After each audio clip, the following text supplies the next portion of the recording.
moderator, Michelle Nedved.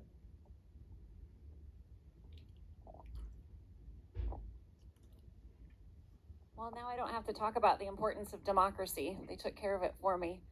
I'm Michelle Nedved. I'm the owner and publisher of the Newport Miner newspaper. I want to take a moment to thank all of you for being here and for all of our candidates for being here and for running for office. This is a big time and financial commitment, and it's inspiring to see you guys all here. Stage here, we'll give you each 2 minutes to introduce yourselves, tell us what you're running for. Tell us a little bit about yourself, and then at the end, you'll get another minute to tell us why we should vote for you. And with that, we'll get going. So Troy, you have the mic? All right, we're gonna start with you then. Yeah, I think you can handle it. All right. I don't know.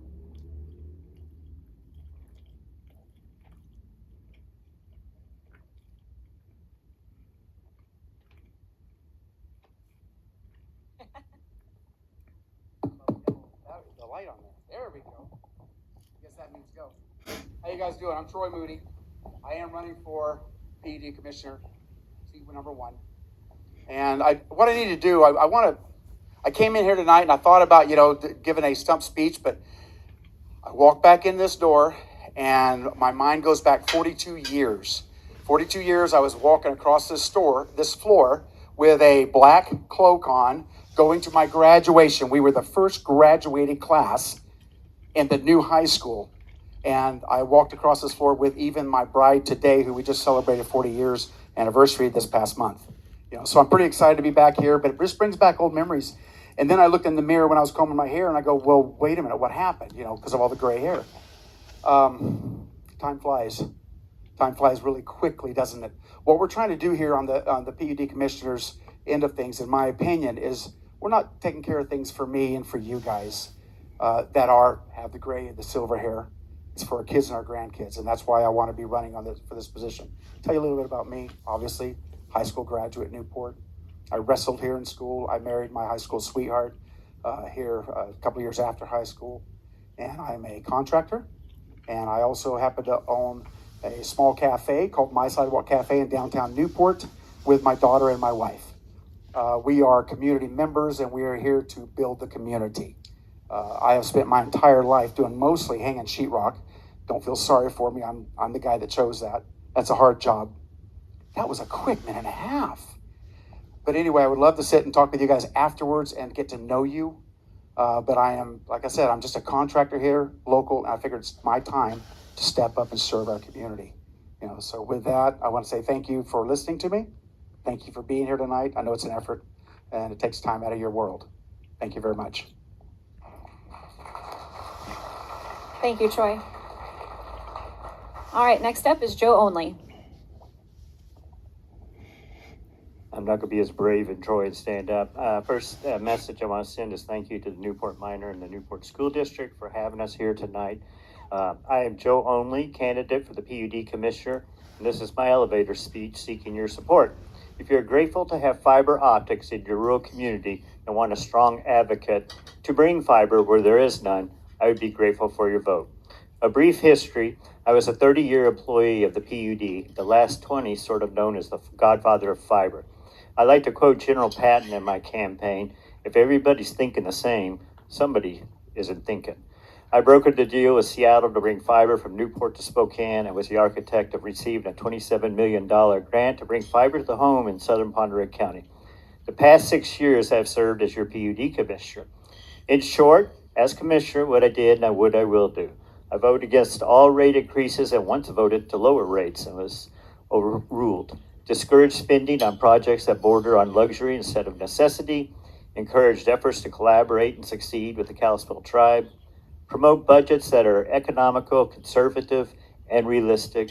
Less cash on hand. We have 100 million of your bucks right now, and I think it's too much. And support economic development. My opponent has on his campaign sign integrity and service. I would like to share my service. I served our country in the United States Air Force during the Vietnam era. I was a volunteer firefighter for District 3 for 10 years. Nearly 20 years on the Planning Commission, 10 years chair of the Economic Development Council, 2 5-year terms as church treasurer, Newport Chamber of Commerce this past 6 years. Since the elevator is nearing the top by my yellow sign I just saw, I will close with a line from Jimi Hendrix: experience, experience. Thank you. Thank you, Joe. So our first question is for PUD commissioners. Are you guys excited? Yeah? Just a little, yeah. Just a little bit? My hands are Yeah. sweating. All right. As all of you know, Merkle Standard is operating a cryptocurrency facility out of Pondere, the former Pondere newsprint mill. Should the PUD have a more favorable, less favorable, same rates and conditions for Merkle Standard's operations at former PNC site? That's an interesting question. It's there's a lot of nuances to that, but I'm going to say on the surface, no, because I think the ratepayers are more important than a company that has just came in recently from out of state, from out of our area. So I'm going to lean more towards just favoring looking at the rate that we're charging these people sitting right here, the people that are struggling just to put their food on the table or gas in their car. So I like the fact that we want to cater them to them some. They're here, they're part of our community. The longer they're here, I believe the more they deserve to be considered on a little bit higher level, but never more than the ratepayers, ever. Thank you. Joe, same question? Would it be embarrassing for me to ask if you'd repeat the question? Not at all. Thank If you. anybody needs the question repeated at any time, just let me know. Should the PUD have more favorable rates and conditions for Merkle Standard's cryptocurrency operations at the former Pondere newsprint site? What the PUD is entering into, I believe, is the 4th contract with Merkle Standard. And every contract has drawn a line in the sand that we protect our ratepayers first. We make them put up letters of credit for differing amounts. I think you would see the evolving of the contracts as we kind of loosened up a little bit. Okay, maybe we're being a little tough on credit ratings or this, that, and the other, but I think they've been more and more friendly because Merkle Standard is a customer. We want to treat the customer fairly, but we want to, number one, to keep our ratepayers protected. So I think the negotiations are going well, and I support Merkle Standard being here in the community, and I actually support because they seem to indicate that they want to start wood products, and I highly support that. Thank you. Thank you, Joe.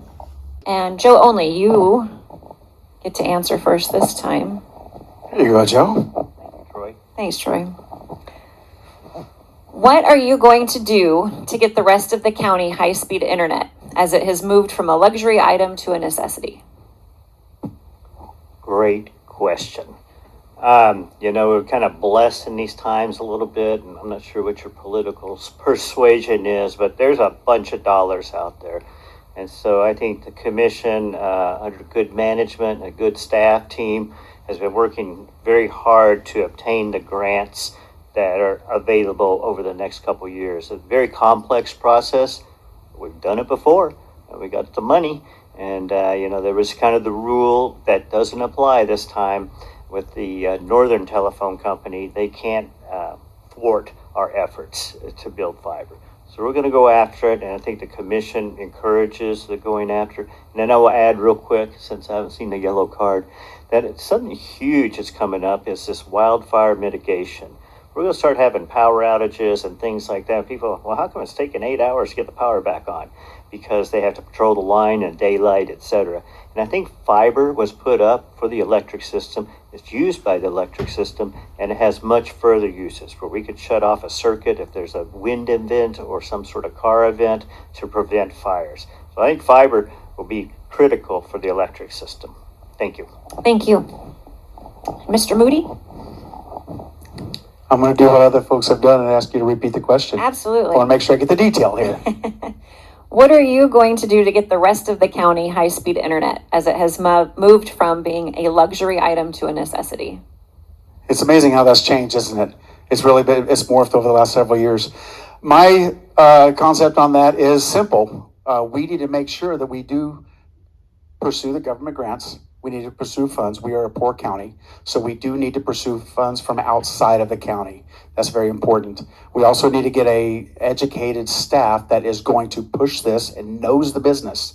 See, the three commissioners that are there right now don't really know that business. They have an idea, and neither do I, but we need to get smarter people that are versed in the high-speed internet. Another thing we have to do is we actually currently, us ratepayers, are paying on a multi-million-dollar loan where we went over budget last time. We got to get that paid off, and we can't make that mistake again. In order to do it properly, we've got to make sure that there's proper oversight over who's putting the system in. That's incredibly important. And nothing should be done that creates a financial burden on the county without first having the authority given to you by the sitting commissioners.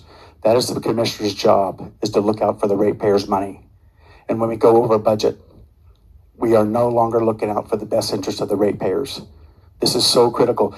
Rick Larson used to say, every dollar counts. And I'm going to be the new guy that says, every dollar counts. We've got to quit wasting money. We've got to quit spending money on motel rooms in Spokane when we live at Newport in this area. We drive. It's not that far.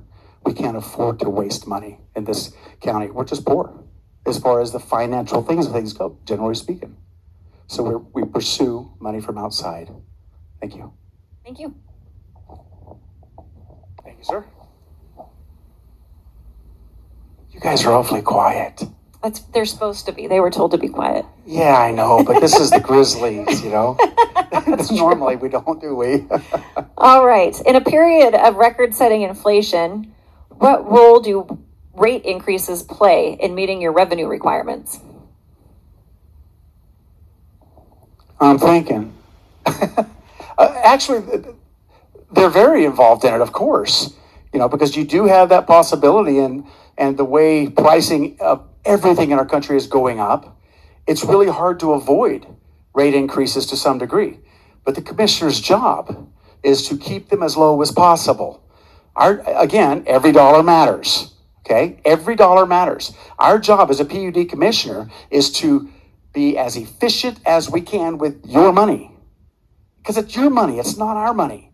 And when I start taking a position of service and I turn it into a position of power, I begin to feel like and act like it's my money. No commissioner should do that. When we see a commissioner doing that, boom, they need to be out. They got to be gone. That's what needs to happen, because the reality is it's your money. We need to watch it. We got to be careful. And one of the ways of doing that is to make sure that we keep the qualified people that we have in the PUD. We've got some amazing, amazing people that keep your power on. We enjoy something there that most of the country doesn't enjoy. They don't get, our power goes out, we're going, yeah, it'll be on in a minute here. Because these guys are great. And in order to keep that, we have to pay them adequate wages. We're losing people right now to other PUDs across the state because we're having a difficult time paying them enough money, because they have to put money into their households too. So that's an issue. So we've got to pay attention to that. Every dollar matters.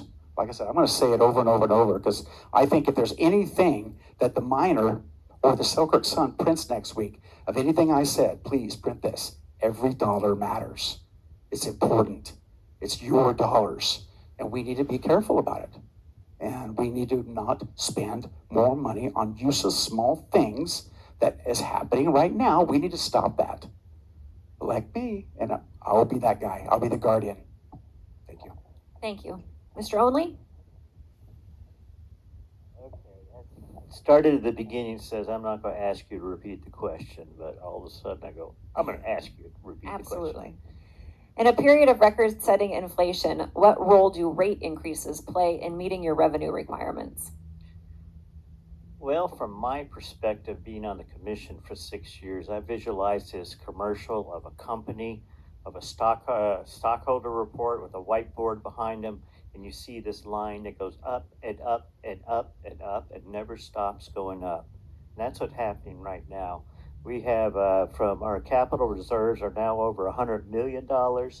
And back in October of 21, they were $80 billion. So we got a lot of your money. So what I look for as a commissioner Is that up and up and up? When we start to have a dip, then we start to talk about rate increases and what we need to do. And we have a great new general manager, and he's doing more of a long-term outlook. I think it'll give us a better understanding. Maybe we should have programmatic rate increases of understanding that 2 or 3% per year. But I think myself, and I think I got the feeling of a fellow commissioner, that we got a lot of money, and we better start spending that money wisely. And here's where I think the problem is. I haven't seen the yellow card yet, but we go for a budget. Let's say it's a $20 million, $50 million budget. If we don't spend it, it's only spend 25 million, we have an extra 25 million left over. Well, they recommend a rate increase based on this budget that the budget didn't perform. We've been underspending our budget for years upon years. So I think our new general manager is going to look at it and do the 10-year kind of thing and says, and I think that will make a lot more sense for rate increases. Thank you. Let's go back to the PUD.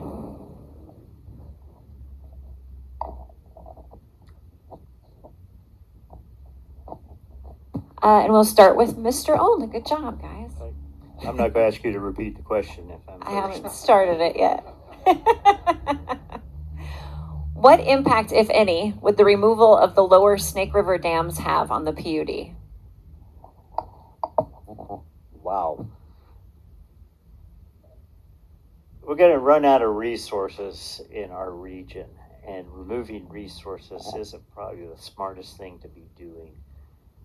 I think it would have a large impact for the availability. For example, a customer, Merkle Standard, the crypto, they buy a lot of power. They buy a lot of market power that comes from different regions. It would take away probably some of those options. Those costs would go up for that customer because we just pass the costs directly on through them. So I guess I'll just cut to the chase. I'm not in favor of removing the Snake River dams, and I think it would be catastrophic to our dire need for energy resources in our region. If I could throw a little flag up, I'm real excited about the small nuclear reactors that potentially are going to go in down in the Tri-Cities, and I think that's going to be a solution coming forward. Thank you. Thank you, Joe. And I was just asked if you guys could hold the microphone closer to your mouth. Thank you. All right, Troy, same question. Do you want me to repeat it? No, I do not. Okay. Look at me go. I'm just playing. I'm sorry. Terrible idea. Oh my word. It'd be like taking 2 cylinders out of your V8 in your truck and then asking to pull a big heavy load over Snoqualmie Pass. It's just not going to happen. We have to do everything we can to fight that because it would destroy the power, the infrastructure that we have in our state. Right now, we're a powerhouse. And if you take away those dams, we as the state, I should say, we are an energy powerhouse because of our rivers. You take away the dams and you take away our power. And in the future, I think power is going to be more and more expensive. It's going to be more and more of a hot commodity. And that gives the holders of such power, AKA our PUD, more you doggone it all. I'm using that darn word power too many times. It gives us a stronger foothold in the economy, and it makes us more important in the state. I do want to circle back, and one of the things that we've talked about that's been mentioned is the fact that we have like $100 million in the bank as a PUD, and we do. Okay, we're right in that neighborhood. But here's the thing. That money is actually designated. We're going to be spending money on the Bear Mountain substation, $45 to $55 million. We've also got a Deer Valley substation coming up as well. Well, that's going to be pretty darn expensive. And the concept behind having that money sitting there is no different than you holding money for your vacations. You're not going to take it out of your daily budget, but you've been feeding that fund over and over and over. And what we're going to do is we're going to build those substations instead of the alternative. If we take that money and we use it for other things between now and the construction of those substations, now we're going to have to finance those substations, so it's going to be all that money plus the interest. And I personally am against that. I think we need to be smart and economical, just like a household budget or a business budget, which is what I'm accustomed to working with.